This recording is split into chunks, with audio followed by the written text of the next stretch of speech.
बूढ़ा चोर और बाबा के उपदेश का परिणाम। किसी नगर में एक बूढ़ा चोर रहता था। 16 वर्षीय उसका एक लड़का भी था। चोर जब ज़्यादा बूढ़ा हो गया तो अपने बेटे को चोरी की विद्या सिखाने लगा। कुछ ही दिनों में वह लड़का चोरी विद्या में प्रवीण हो गया। दोनों बाप बेटा आराम से जीवन व्यतीत करने लगा। एक दिन चोर ने अपने बेटे से कहा, देखो बेटा, साधु संतों की बात कभी नहीं सुननी चाहिए।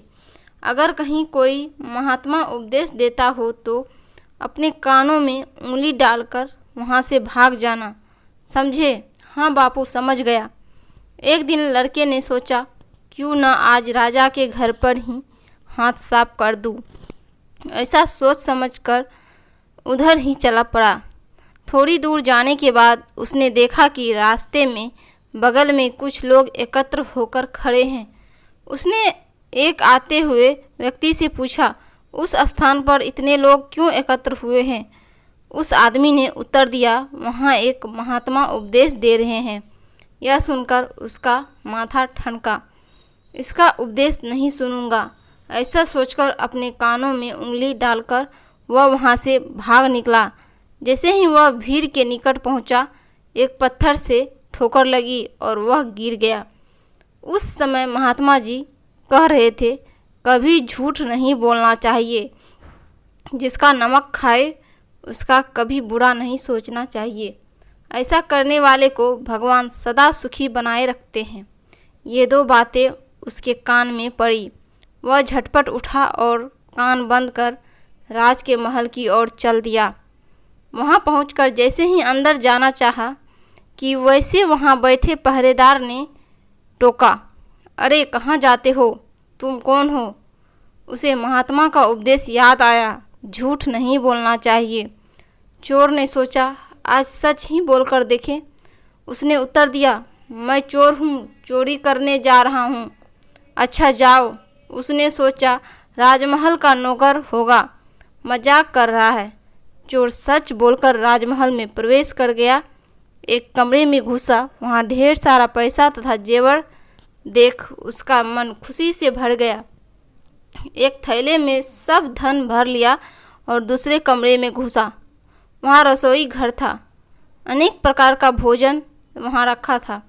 वह खाना खाने लगा।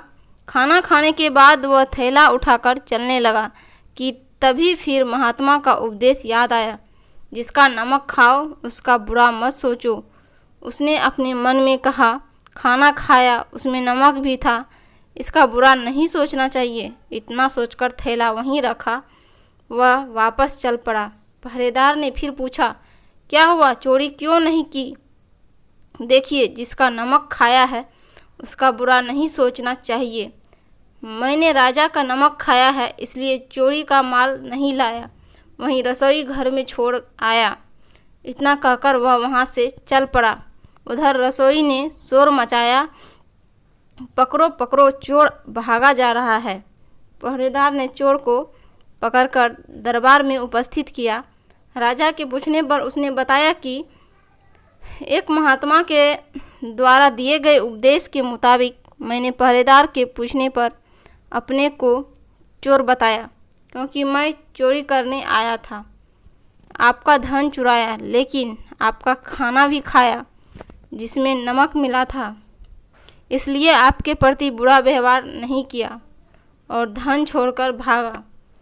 उसके उत्तर पर राजा बहुत खुश हुआ और उसे अपने दरबार में नौकरी दे दी। वह 2-4 दिन घर नहीं गया तो उसके बाप को चिंता हुई कि बेटा पकड़ लिया गया, लेकिन 4 दिन के बाद लड़का आया तो बाप अचंभित रह गया। अपने बेटे को अच्छे वस्त्रों में देखकर लड़का बोला, बापूजी, आप तो कहते थे कि किसी साधु संत की बात मत सुनो, लेकिन मैंने एक महात्मा की बात सुनी और उसी के मुताबिक काम किया तो देखिए सच्चाई का फल, मुझे राजमहल में अच्छी नौकरी मिल गई।